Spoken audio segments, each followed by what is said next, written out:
उनकी मीठी और रोचक बातों का प्रभाव बहुत अच्छा पड़ता। एक बार अपने असाधारण श्रद्धा उमंग में आकर कहा, मैं डंके की चोट पर कहता हूँ कि मुंशी फैजुल रहमान से अधिक योग्य आदमी आपको दिल्ली में ना मिल सकेगा। यह वह आदमी है जिसकी गजलों पर कविजनों में वाह वाह मच जाती है। ऐसे श्रेष्ठ आदमी की सहायता करना मैं अपना जातीय और सामाजिक धर्म समझता हूँ। अत्यंत शोक का विषय है कि बहुत से लोग इस जातीय और पवित्र काम को व्यक्तिगत लाभ का साधन बनाते हैं। धन और वस्तु है। श्रीमान वायसराय के दरबार में प्रतिष्ठित होना और वस्तु, किंतु सामाजिक सेवा तथा जातीय चाकरी और ही चीज है। किंतु वह मनुष्य जिसका जीवन ब्याज प्राप्ति, बेईमानी, कठोरता तथा निर्दयता और सुख विलास में व्यतीत होता हो, इस सेवा के योग्य कदापि नहीं है। सेठ गिरधारी लाल इस अनियोक्तिपूर्ण भाषण का हाल सुनकर क्रोध से आग हो गए।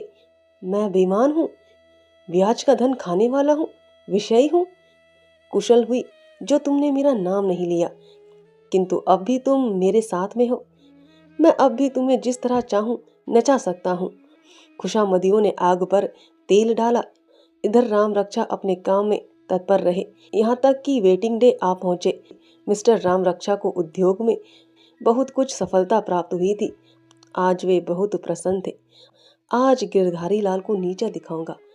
आज उसको जान पड़ेगा कि धन संसार के सभी पदार्थों को इकट्ठा नहीं कर सकता। जिस समय फैजुल रहमान के वोट अधिक निकलेंगे और मैं तालियां बजाऊंगा, उस समय गिरधारी लाल का चेहरा देखने योग्य होगा। मुंह का रंग बदल जाएगा, हवाइयां उड़ने लगेंगी, आंखें ना मिला सकेगा, शायद फिर मुझे मुंह ना दिखा सके। इन्हीं विचारों में मगन राम रक्षा शाम को टाउन हॉल में पहुंचे। उपस्थित जनों ने बड़ी उमंग के साथ उनका स्वागत किया। थोड़ी देर बाद वोटिंग आरंभ हुई। मेमोरी मिलने की आशा रखने वाले महानुभाव अपने अपने भाग्य का अंतिम फल सुनने के लिए आतुर हो रहे थे। 6 बजे चेयरमैन ने फैसला सुनाया। सेठ जी की हार हो गई। फैजुल रहमान ने मैदान मार लिया। राम रक्षा ने हर्ष के आवेग में टोपी हवा में उछाल दी और स्वयं भी कई बार उछल पड़े। मोहल्ले वालों को अचंभा हुआ। चांदनी चौक से सेठ जी को हटाना, मेरू को स्थान से उखाड़ना था। सेठ जी के चेहरे से राम रक्षा को जितनी आशाएं थी, वे सब पूरी हो गई। उनका रंग फीका पड़ गया था। खेद और लज्जा की मूर्ति बने हुए थे। एक वकील साहब ने उनसे सहानुभूति प्रकट करते हुए कहा, सेठ जी, मुझे आपकी हार का बहुत बड़ा शोक है। मैं जानता कि खुशी के बदले रंज होगा तो कभी ना आता। मैं तो केवल आपके ख्याल से यहाँ आया था। सेठ जी ने बहुत रोकना चाहा, परंतु आंखों में आंसू डबडबा ही गए। वे निस्पृह बनने का व्यर्थ प्रयत्न करके बोले, वकील साहब, मुझे इसकी कुछ चिंता नहीं। कौन रियासत निकल गई, व्यर्थ उलझन, चिंता और तथा झंझट रहती थी। चलो अच्छा हुआ, गला छोटा, अपने काम में हरज होता था। सत्य कहता हूँ, मुझे तो हृदय से प्रसन्नता ही हुई। यह काम तो बेकाम वालों के लिए है।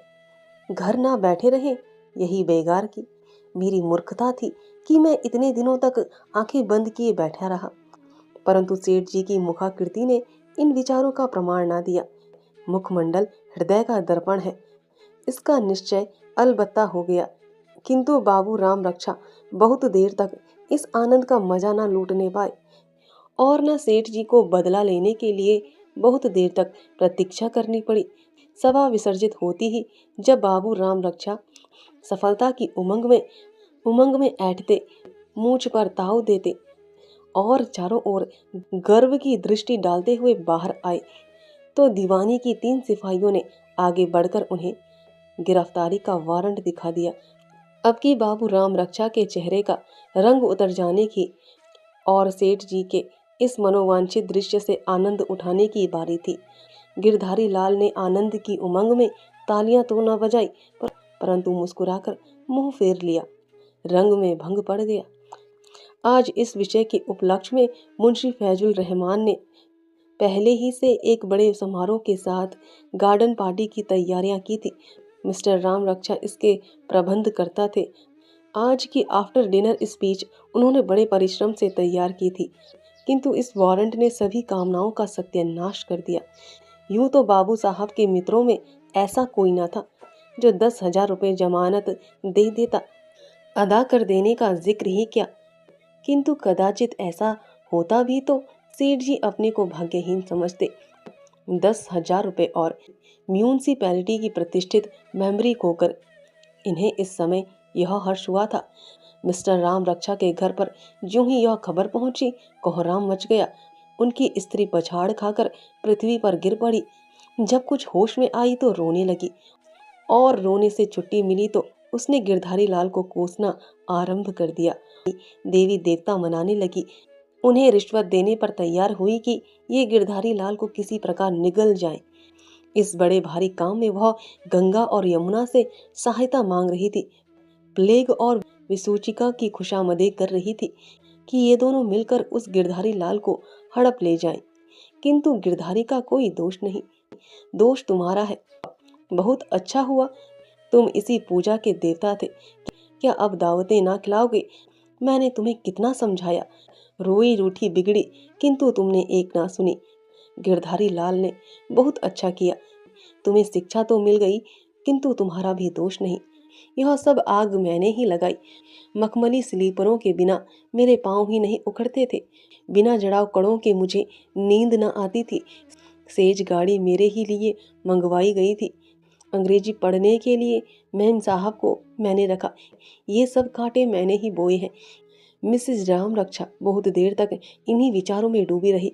जब रात भर करवटें बदलने के बाद वह सवेरे उठी तो उनके विचार चारों ओर से ठोकर खाकर केवल एक केंद्र पर जमा हो गए। गिरधारी लाल बड़ा बदमाश और घमंडी है। मेरा सब कुछ लेकर भी उसे संतोष नहीं हुआ। इतना भी इस निर्दयी कसाई से ना देखा गया। भिन्न भिन्न प्रकार के विचारों ने मिलकर एक रूप धारण किया और क्रोधाग्नि को दहलाकर प्रबल कर दिया।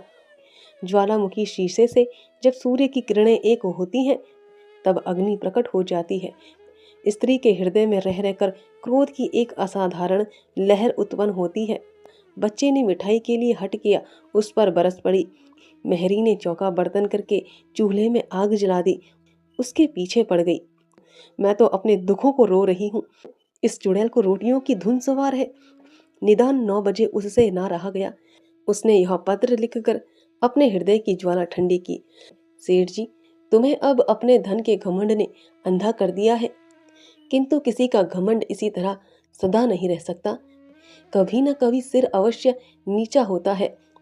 अफसोस कि कल शाम को जब तुमने मेरे प्यारे पति को पकड़वाया है, मैं वहां मौजूद ना थी, नहीं तो अपना और तुम्हारा रक्त एक कर देती। तुम धन के मद में भूले हो, मैं उसी दम तुम्हारा नशा उतार देती। एक स्त्री के हाथों अपमानित होकर तुम फिर किसी को मुंह दिखाने लायक ना रहते। अच्छा, इसका बदला तुम्हें किसी न किसी तरह जरूर मिल जाएगा। मेरा कलेजा उस दिन ठंडा होगा जब तुम निर्वंश हो जाओगे और तुम्हारे कुल का नाम मिट जाएगा। सेठ जी पर यह फटकार पड़ी तो वे क्रोध से आग हो गई। यद्यपि शुद्र हृदय मनुष्य न थे, परंतु क्रोध के आवेग में सौजन्य का चिन्ह भी शेष नहीं रहता। यह ध्यान न रहा कि यह एक दुखनी की क्रंद ध्वनि है, एक सताई हुई स्त्री की मानसिक दुर्बलता का विचार है। उसकी धनहीनता और विवशता पर उन्हें तनिक भी दया न आई। मरे हुए को मारने का उपाय सोचने लगे। इसके तीसरे दिन सेठ गिरधारी लाल पूजा के आसन पर बैठे हुए थे। मेहरा ने आकर कहा, सरकार, कोई स्त्री आपसे मिलने आई है। सेठ जी ने पूछा, कौन स्त्री है? मेहरा ने कहा, सरकार, मुझे क्या मालूम, लेकिन है कोई भले मानुस।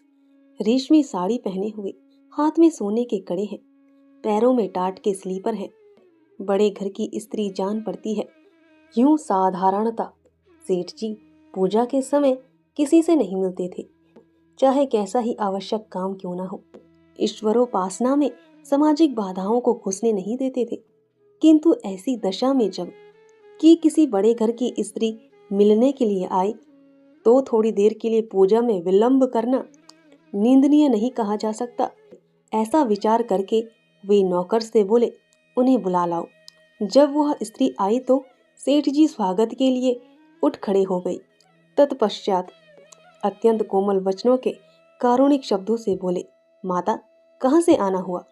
और जब यह उत्तर मिला कि वह अयोध्या से आई है, तो आपने उसे फिर से दंडवत किया और चीनी तथा मिश्री से भी अधिक मधुर और नवनीत से भी अधिक चिकने शब्दों में कहा, अच्छा आप श्री अयोध्या जी से आ रही हैं। उस नगरी का क्या कहना देवताओं की पुरी है। बड़े भाग्य थे कि आपके दर्शन हुए। यहाँ आपका आगमन कैसे हुआ? स्त्री ने उत्तर दिया, घर तो मेरा यही है। सेठ जी का मुख पुनः मधुरता का चित्र बना। वे बोले, अच्छा तो मकान आपका इसी शहर में है, तो आपने मायाजाल को त्याग दिया? यह तो मैं पहले ही समझ गया था। ऐसी पवित्र आत्माएं संसार में बहुत थोड़ी हैं। ऐसी देवियों के दर्शन दुर्लभ होते हैं। आपने मुझे दर्शन दिया, बड़ी कृपा की। मैं इस योग्य नहीं जो आप जैसी विदुषियों की कुछ सेवा कर सकूं, किंतु जो काम मेरे योग्य हो, जो कुछ मेरे किए हो सकता हो, उसे करने के लिए मैं सब भांति से तैयार हूँ। यहाँ सेठ सहकारों ने मुझे बदनाम कर रखा है। मैं सबकी आंखों में खटकता हूँ। उसका कारण सिवा इसके और कुछ नहीं कि जहाँ वे लोग लाभ का ध्यान रखते हैं, वहाँ मैं भलाई पर रखता हूँ। यदि कोई बड़ी अवस्था का वृद्ध मनुष्य मुझसे कुछ कहने सुनने के लिए आता है, तो विश्वास मानो मुझसे उसका वचन टाला नहीं जाता। कुछ बुढ़ापे का विचार, कुछ उसके दिल टूट जाने का डर, कुछ यह ख्याल कि कहीं यह विश्वासघातियों के फंदे में न फंस जाए, मुझे उनकी इच्छाओं की पूर्ति के लिए विवश कर देता है। मेरा यह सिद्धांत है कि अच्छी जायदाद और कम ब्याज, किंतु इस प्रकार की बातें आपके सामने करना व्यर्थ है। आपसे तो घर का मामला है। मेरे योग्य जो कुछ काम हो, उसके लिए मैं सिर आंखों से तैयार हूँ। वृद्ध स्त्री, मेरा काम आप ही से हो सकता है। सेठ जी प्रसन्न होकर, बहुत अच्छा, आज्ञा दो। स्त्री, मैं आपके सामने भिखारिन बनकर आई हूँ। आपको छोड़कर कोई मेरा सवाल पूरा नहीं कर सकता। सेठ जी कहिए कहिए। स्त्री, आप राम रक्षा को छोड़ दीजिए। सेठ जी के मुख का रंग उतर गया। सारे हवाई किले जो अभी अभी तैयार हुए थे गिर पड़े। वे बोले, उसने मेरी बहुत हानि की है। उसका घमंड तोड़ डालूंगा, तब छोड़ूंगा। स्त्री, तो क्या कुछ मेरे बुढ़ापे का, मेरे हाथ फैलाने का, कुछ अपनी बड़ाई का विचार ना करोगे? बेटा, ममता बुरी होती है। संसार से नाता टूट जाए, धन जाए, धर्म जाए, किंतु लड़के का स्नेह हृदय से नहीं जाता। संतोष सब कुछ कर सकता है, किंतु बेटे का प्रेम माँ के हृदय से नहीं निकल सकता। इस पर हकीम का, राजा का, यहाँ तक कि ईश्वर का भी बस नहीं है। तुम मुझ पर तरस खाओ, मेरे लड़के की जान छोड़ दो, तुम्हें बड़ा यश मिलेगा। मैं जब तक जीऊंगी तुम्हें आशीर्वाद देती रहूंगी। सेठ जी का हृदय कुछ पसीजा, पत्थर की तह में पानी रहता है, किंतु तत्काल ही उन्हें मिसेज राम रक्षा के पत्र का ध्यान आ गया। वे बोले, मुझे राम रक्षा से कोई उतनी शत्रुता नहीं थी। यदि उन्होंने मुझे न छेड़ा होता तो मैं ना बोलता। आपके कहने से मैं अब भी उनका अपराध क्षमा कर सकता हूँ, परंतु उनकी बीवी साहिबा ने जो पत्र मेरे पास भेजा है, उसे देखकर शरीर में आग लग जाती है। दिखाऊं आपको? राम रक्षा की मां ने पत्र लेकर पढ़ा तो उनकी आंखों में आंसू भर आए। वे बोली, बेटा, उस स्त्री ने मुझे बहुत दुख दिया है। उसने मुझे देश से निकाल दिया। उसका मिजाज और जवान उसके वश में नहीं, किंतु इस समय उसने जो गर्व दिखाया है, उसका तुम्हें ख्याल नहीं करना चाहिए। तुम इसे भुला दो। तुम्हारा देश देश में नाम है। यह नेकी तुम्हारे नाक को और भी फैला देगी। मैं तुमसे प्रण करती हूँ कि सारा समाचार राम रक्षा से लिखवा कर किसी अच्छे समाचार पत्र में छपवा दूंगी। राम रक्षा मेरा कहना नहीं टालेगा। तुम्हारे इस उपकार को वह कभी ना भूलेगा। जिस समय ये समाचार संवाद पत्रों में छपेंगे, उस समय हजारों मनुष्य को तुम्हारे दर्शन की अभिलाषा होगी। सरकार में तुम्हारी बड़ाई होगी, और मैं सच्चे हृदय से कहती हूँ कि शीघ्र ही तुम्हें कोई न कोई पदवी मिल जाएगी। राम रक्षा की अंग्रेजों से बहुत मित्रता है। वे उसकी बात कभी न टालेंगे। सेठ जी के हृदय में गुदगुदी पैदा हो गई।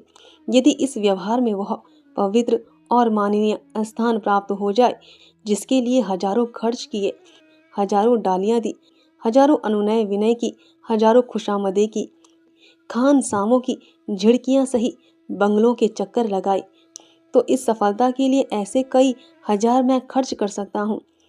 निसंदेह मुझे इस काम में राम रक्षा से बहुत कुछ सहायता मिल सकती है, किंतु इन विचारों को प्रकट करने का क्या लाभ। उन्होंने कहा, माता, मुझे नाम नोमद की बहुत चाह नहीं है। बड़ों ने कहा है, नेकी कर दरिया में डाल। मुझे तो आपकी बात का ख्याल है। पदवी मिले तो लेने से इनकार नहीं, ना मिले तो तृष्णा नहीं, परंतु यह तो बताइए, मेरे रुपयों का प्रबंध होगा। आपको मालूम होगा कि मेरे 10,000 रुपये आते हैं। राम रक्षा की माँ ने कहा, तुम्हारे रुपये की जमानत मैं करती हूँ। यह देखो, बंगाल बैंक की पासबुक है, उसमें मेरा 10,000 रुपया जमा है। उस रुपये से तुम राम रक्षा को कोई व्यवसाय करा दो, तुम उस दुकान के मालिक रहोगे। राम रक्षा को उसका मैनेजर बना देना। जब तक तुम्हारे कहे पर चले निभाना, नहीं तो दुकान तुम्हारी है। मुझे उससे कुछ नहीं चाहिए। मेरी खोज खबर लेने वाला ईश्वर है। राम रक्षा अच्छी तरह रहे, इससे अधिक मुझे और ना चाहिए। यह कहकर पासबुक सेठ जी को दे दी। माँ के इस अथाह प्रेम ने सेठ जी को विह्वल कर दिया। पानी उबल पड़ा और पत्थर के नीचे ढक गया। ऐसे पवित्र दृश्य देखने के लिए जीवन में कम अवसर मिलते हैं। सेठ जी के हृदय में परोपकार की एक लहर सी उठी। उनकी आंखें डबडबा आई। जिस प्रकार पानी के बहाव से कभी कभी बांध टूट जाता है, उसी प्रकार परोपकार की इस उमंग ने स्वार्थ और माया के बांध को तोड़ दिया। वे पासबुक वृद्ध स्त्री को वापस देकर बोले, माता, यह अपनी किताब लो, मुझे अब अधिक लज्जित ना करो। यह देखो, राम रक्षा का नाम वही खाता से उड़ा देता हूँ। मुझे कुछ नहीं चाहिए, मैंने अपना सब कुछ पा लिया। आज तुम्हारा राम रक्षा तुमको मिल जाएगा। इस घटना के 2 वर्ष उपरांत टाउन हॉल में फिर एक बड़ा जलसा हुआ। बैंड बज रहा था, झाड़ियां और ध्वजाएं वायुमंडल में लहर रही थी। नगर के सभी माननीय पुरुष उपस्थित थे। लैंडो फिटन और मोटरों से सारा हाथा भरा हुआ था। एकाएक मुश्ती घोड़े की एक फिटन ने हाथे में प्रवेश किया। सेठ गिरधारी लाल बहुमूल्य वस्त्रों से सजे हुए उसमें से उतरे। उनके साथ एक फैशनेबल नवयुवक अंग्रेजी सूट पहने मुस्कुराता हुआ उतरा। ये मिस्टर राम रक्षा थे। वे अब सेठ जी के एक खास दुकान का मैनेजर है। केवल मैनेजर नहीं, किंतु उन्हें मैनेजिंग प्रोप्राइटर समझना चाहिए। दिल्ली दरबार में सेठ जी को राय बहादुर का पद मिला है। आज डिस्ट्रिक्ट मजिस्ट्रेट नियम अनुसार इसकी घोषणा करेंगे और सूचित करेंगे कि नगर के माननीय पुरुषों की ओर से सेठ जी को धन्यवाद देने के लिए बैठक हुई है। सेठ जी की ओर से धन्यवाद का वक्तव्य राम रक्षा करेंगे। जिन लोगों ने उनकी वक्तृताएं सुनी है, वे बहुत उत्सुकता से उस अवसर की प्रतीक्षा कर रहे हैं। बैठक समाप्त होने पर सेठ जी राम रक्षा के साथ अपने भवन पर पहुंचे तो मालूम हुआ कि आज वही वृद्धा उनसे फिर मिलने आई है। सेठ जी दौड़कर राम रक्षा की मां के चरणों से लिपट गए। उनका हृदय इस समय नदी की भांति उमड़ा हुआ था। राम रक्षा एड फेड्रेस नामक चीनी बनाने का कारखाना बहुत उन्नति पर है।